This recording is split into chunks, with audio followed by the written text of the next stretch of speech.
ఇంకొకటి cost benefit ratio రూపాయి ఖర్చు పెడితే 52 పైసలే వస్తుందని ఒకటి రిపోర్ట్ వచ్చింది. దాని మీద అది నిజమేనా? అది ఏంటి అనుకోవచ్చు? అదే నేను ఇందాక చెప్పాను, కాగు లాంటి సంస్థలను కూడా కేంద్ర ప్రభుత్వం తమ చెప్పు చేతుల్లో పెట్టుకుంటున్నది అనేది. మన్మోహన్ సింగ్ ప్రధానమంత్రి ఉన్నప్పుడే కాగు అనేది తప్పుల తడక అని చెప్పాడు. రాజశేఖర రెడ్డి చెప్పాడు అసెంబ్లీలో, చంద్రబాబు నాయుడు చెప్పాడు. ఎవరు కూడా ఈ కాగును తప్పడుతూనే ఉంటారు. ఎందుకు అనంటే వాళ్ళు వన్ సైడ్గా పోతారు. వాళ్ళు పేపర్లను చూసి ఎవరితో డిస్కస్ చేయకుండా సగం ఇన్ఫర్మేషన్తో రిపోర్ట్ చేస్తారు. ఉదాహరణకు కాళేశ్వరం ఖర్చు 1,47,000 అని చెప్పి కాగు చెప్పిందని చెప్పి అందరు అదే పాట పాడుతున్నారు. కానీ ధర ఎక్కువ చేసి చూపెట్టారు. అది ఇప్పటికి కూడా 1,27,000 కోట్లే, మూడో టీఎంసీ కలిపి కూడా 1,27,000 కోట్లే. మరి ఎక్కడి నుంచి వచ్చింది నీకు లెక్క అని కాగుని అడిగితే ఏమంటారంటే, నిర్మాణ సమయంలో ఆ 3 ఏళ్ళు 4 ఏళ్ళు అయింది కదా, దాని మీద చేసిన అప్పుకు వడ్డీలను కూడా మేము కలిపినామని. వడ్డీలను ప్రాజెక్ట్ కాస్ట్లో కలిపితే కాస్ట్ బెనిఫిట్ రేషియో ఎక్కడ వస్తుంది? ఓకే, అంటే ఇప్పుడు ఈ రిపోర్ట్లో అది వడ్డీ కలిపి పెట్టారు. పెట్టకూడదు. రెండవది, ధాన్యం లెక్కలని ఎప్పటికప్పుడు తీసుకోవాలి. ఎన్నడో 5-6 ఏళ్ళ కింది ప్రాజెక్టు డిపిఆర్లో ఉన్నప్పటి ధాన్యం లెక్కలను చూపెడుతున్నారు వాళ్ళు. చాలా రేట్లు పెరిగింది. ఇప్పుడు ధాన్యం రేటు పెరిగినప్పుడు ప్రాజెక్ట్ కాస్ట్ను వడ్డీ కలపకుండా చూపెట్టినప్పుడు కాస్ట్ బెనిఫిట్ రేషియో వచ్చి ₹50 ఉన్నది. రూపాయి ఖర్చు పెడితే కాళేశ్వరం ద్వారా ₹50 వస్తుంది. రెండవది, కరెంటు మీద వాళ్ళు చేసిన లెక్క 10,000 కోట్లు అన్నది ఏదైతే ఉన్నదో, ఇది కేవలము అన్ని పంపులు 365 రోజులు పనిచేస్తే లేదా 300 రోజులు పనిచేస్తే ఎన్ని యూనిట్లు కాలుతాయనే దాన్ని బట్టి లెక్కలు చేశారు. తెలంగాణ మొత్తానికి ఎంత కరెంటు కావాలనో ఒక్క కాళేశ్వరంకి అంత కావాలని చెప్పారు.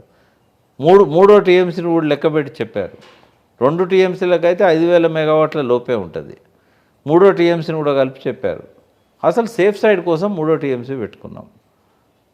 ఏదన్నా రేపు భవిష్యత్తులో నదుల అనుసంధానం లాంటివి జరిగినప్పుడు మన నీళ్ళ మీద మనకు హక్కు ఉండాలి కదా. రేపు మళ్ళీ నదుల అనుసంధానానికి ఓకే అయిన తర్వాత నీకు పర్మిషన్ ఎక్కడ దొరుకుతుంది 3 టీఎంసీ తీసుకుపోవడానికి? తర్వాత 3 టీఎంసీ తీసుకుపోవడంలో ఇంకో ముఖ్య ఉద్దేశం, దక్షిణ తెలంగాణ ప్రజలు వినాలి ఇది. రేపు కృష్ణాలో అస్సలు నీళ్ళు లేని పరిస్థితి ఏర్పడుతుంది. నువ్వు ట్రిబ్యునల్ నీళ్ళు ఇచ్చినా కూడా అల్మట్టి ఎత్తు పెంచుకొని వాడు నీళ్ళు ఇవ్వలేదు అనుకో, వచ్చిన నీళ్ళు వచ్చినట్టు క్లైమేట్ చేంజ్ వస్తున్నది. మరి గ్లోబల్ వార్మింగ్ వల్ల రేపు వర్షాలు కురవలేదు. అక్కడ మహాబలేశ్వరంలో కురిసిన వర్షాలన్నీ కూడా కర్ణాటక బార్డర్ దాకా వచ్చి అల్మట్టిల్నే ఖతమైపోయినాయి అనుకో. మరి దక్షిణ తెలంగాణ ఎడారి కావాలన్నా? మలన సాగర్ ద్వారా బసవాపూర్ రిజర్వాయర్ నుంచి నల్గొండ జిల్లాకు అక్కడి నుంచి ఎక్కడికైనా తీసుకుపోవడానికి, నాగార్జున సాగర్లో కూడా దుమ్ముగూడెం నుంచి గోదావరి నీళ్ళను మలుపుకొని రావడానికి అనేక ప్రయత్నాలను కేసీఆర్ గారు చేశారు. ఆయన మొత్తం తెలంగాణ జిల్లాను దృష్టిలో పెట్టుకున్నాడు. ఆ 3వ టీఎంసీ అనేది రేపు అవసరమైతే దక్షిణ తెలంగాణకు, హైదరాబాద్ నగరానికి కూడా అన్ని రకాలుగా సరిపోయే నీళ్ళని తీసుకురావడానికి చేసిన ప్లాన్ అది. రేపు RRR అయిన తర్వాత ORRకున్న RRR మధ్యలో సిటీస్ వస్తాయి. శాటిలైట్ సిటీసే కావచ్చు, ఏవైనా మోడర్న్ సిటీస్ వస్తాయి. ఇవాళ 1,42,00,000 మంది హైదరాబాద్లో నీళ్లు తాగుతున్నారు, పరిశ్రమలు పనిచేస్తూ ఉన్నాయి ఆ నీళ్ళతోని. మరి రేపు ఒక 3-4 కోట్ల మంది హైదరాబాద్ సిటీలోనే ఉండే పరిస్థితి వచ్చినప్పుడు ఏ నీళ్ళని ఎక్కడి నుంచి తెస్తారు? ఆ భవిష్యత్ దర్శనం చేసి ఆయన ఫ్యూచర్ని దృష్టిలో పెట్టుకొని చేసిన ప్రయత్నం అది. ఇవన్నీ లెక్కలు కలిపి 52 పైసలు వస్తుందంటే మరి ఏం చేస్తాం? ఎవరు చెప్పాలి వాళ్ళకి? కాస్ట్ బెనిఫిట్ రేషియోలో ప్రాజెక్ట్ కాస్ట్ పెంచడంలో, ధరల నిర్ణయం చేయడంలో వాళ్ళు చేసిన లోపం అది. అవినీతి గురించి మాట్లాడారు. అవినీతి గురించి ప్రస్తావించని కాగ్ రిపోర్ట్ ఉంటుందా? అవినీతి గురించి ప్రశ్నించినప్పుడు అవినీతి నిరోధక శాఖకు రిపోర్ట్ చేసి మీరు పరిశీలించి కేసులు పెట్టండి అని చెప్పాలి. ఎన్నడన్నా పెట్టిందా కాగ్ రిపోర్ట్ మీద ఆధారపడి ఏదైనా ప్రభుత్వాలు కేసులు పెట్టినాయా? అవినీతి అనేది సర్వాంతర్యామి. ఇందు గలదు అందు లేదని సందేహం వలదు, ఎందెందు వెతికి చూసినా అందందే గలదు అవినీతి అనేది. అవినీతిని కంట్రోల్ చేయడం ఒక చీఫ్ మినిస్టర్తో కాదు, లేదా సంబంధిత మంత్రితో కూడా కాదు. వాళ్ళ స్థాయిలో వాళ్ళ అవినీతి పాల్పడకుండా నిజాయితీగా పనిచేయచ్చు. కానీ కింది స్థాయి సూపర్వైజర్ల దాకా పైనుంచి ఈఎన్సీల నుంచి అవినీతికి తావు లేకుండా చేయగలుగుతారా? అది అవినీతి అనేది కేవలం కేసీఆర్ అధికారంలోకి వచ్చినాక వచ్చిందా? అవినీతి చక్రవర్తులు ఎవరు అసలు?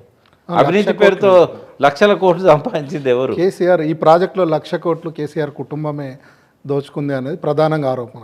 మరి వేరే ఆరోపణలు చేయకూడదు. భూముల స్కామ్లు ఉన్నాయి, అవి తీసిండ్లు ఇవి తీసిండ్లు, వాళ్ళ ఆస్తులు అన్నీ ఇళ్ళనే వచ్చినాయి కదా. మరి అవి వస్తే మరి రెడ్ హ్యాండెడ్గా దొరుకుతారు కదా వాళ్ళు.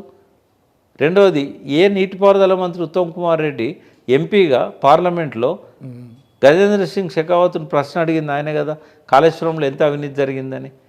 అప్పుడు ఆయన ఏమి ఇచ్చిండు సమాధానం? కాళేశ్వరం ప్రాజెక్టులో అవినీతి జరగలేదు, ఏ రకమైన అవినీతి జరగలేదు అని ఇచ్చాడు. మరి పార్లమెంట్లో సెంట్రల్ మినిస్టర్ చెప్పింది నమ్మాలనా, ఏ ఓనమాలు తెలియని ఈ మంత్రులు చెప్పింది నమ్మాలనా?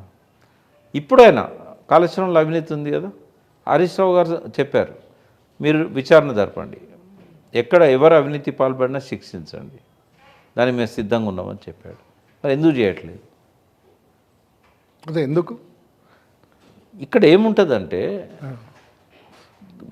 కాంట్రాక్టర్స్కు బెనిఫిట్ చూపెట్టకుండా ఏ ప్రాజెక్ట్ కంప్లీట్ కాదు, వదిలిపెట్టిపోతారు. ఇప్పుడు ఇన్ని ఫ్లైఓవర్లు సిటీలో అయినాయి కదా, మరి ఉప్పల్ నుంచి నారపల్లి ఫ్లైఓవర్ ఎందుకైతే లేదు? ఆయన పెద్ద అవినీతి చక్రవర్తి ఆ కాంట్రాక్టర్. నాగార్జున సాగర్ లెఫ్ట్ కెనాల్లో చిన్న డీప్ కట్ అప్పుడు స్లిప్పర్లు వేసుకున్న కాంట్రాక్టర్, 100 కోట్లు, పెద్ద పెద్ద హోటల్స్, స్టార్ హోటళ్ళు, హైదరాబాద్లోనే పెద్ద సామ్రాజ్యాలు ఉన్న వ్యక్తి ఎందుకు చేయట్లేదు? అది ఎందుకు కంప్లీట్ చేయట్లేదు? అంటే ఎక్కడైతే అవినీతికి అవకాశం ఉంటుందో, ఎక్కడైతే కాంట్రాక్టర్కు లాభం ఉంటుందో అక్కడే వర్క్స్ నడుస్తాయి, లేకపోతే నడవయి. వాళ్ళకు ఆ లెక్కన వాళ్ళకు రేట్లు చూపెడితే తప్ప వాళ్ళు కాంట్రాక్టర్స్ రారు. కాస్ట్ ఎస్కలేషనే కావచ్చు, ఎస్ఎస్ఆర్ రేట్లల్లో ఇప్పుడు ధరలు కూడా పెరుగుతుంటాయి, వాళ్ళని తప్పట్టడానికి కూడా లేదు. కొంతమంది కాంట్రాక్టర్స్ సూసైడ్ చేసుకున్న వాళ్ళు కూడా ఉన్నారు. అంటే దాన్ని అవినీతి అంటాం మనం. పెరిగిన రేట్ల ప్రకారము కాస్ట్ను పెంచితే అది ముఖ్యమంత్రి ఇంట్లోకి డబ్బులు వచ్చినాయని చెప్పగలుగుతామా దాని ఆధారంగా? సాధ్యమైంది అట్లా చెప్పడం? పోనీ ఇవన్నీ ఎక్స్ట్రా ఏం లేవు కదా, అన్నీ కూడా రాజశేఖర రెడ్డి చేసినాయి కదా. ఈ 3 బ్యారేజీలు తప్ప, 3 పంపింగ్ స్టేషన్లు, 3 బ్యారేజీలు, వాటి మీద అయినా ఖర్చు ఎంత? అదే అంటే 1,00,000 కోట్లు ఉంటుందా? కాళేశ్వరంలో ఇప్పటిదాకా అయిందే 94,000 కోట్లు ఐజాన్ టుడే. రాహుల్ గాంధీ 1,00,000 కోట్లు కాళేశ్వరంలో తిన్నాడంటే జనం గుడ్డిగా నమ్మిళ్ళు, ఓట్లు గుద్దిళ్ళు. గద్దెగిరిందంటే ఎద్దెగిరిందనే రకం జనాలు అట్లే ఉన్నారు, రాజకీయ నాయకులు అట్లే ఉన్నారు. నేను అందుకే అంటున్నా, ఈ తెలంగాణ ప్రజలకు సోయి రాకపోతే దేవుడు కూడా రక్షించలేడు ఈ ప్రజల్ని సూసైడ్స్ నుంచి, వలసల నుంచి, మళ్ళీ పెనంల నుంచి పొయ్యిలో పడకుండా ఎవ్వరూ కాపాడలేరు. సో ఇది తెచ్చుకోవాలి, మంచేందో చెడేందో తెలవాలి, ఎవరు దొంగలు ఎవరు మంచిగా పరిపాలన చేసిండ్రో అర్థం కావాలి, ఎవరు ఎండగొట్టిండ్లు భూములను, ఎవరు మనల్ని పస్తులతో ఉంచిండ్లు, ఎవరు వలసపోవడానికి కారణమైండ్లు. ఒక్కరోజా 2 రోజుల 35 ఏళ్ళ కాంగ్రెస్ పాలన కదా, అర్థం కాలేదా వీళ్ళకి? తెలంగాణ రాగానే కాంగ్రెస్ స్వభావం మారుతుందా? కాంగ్రెస్లో ఉన్న నాయకుల రూపం మారుతుందా? వాళ్ళ బుద్ధి మారుతుందా?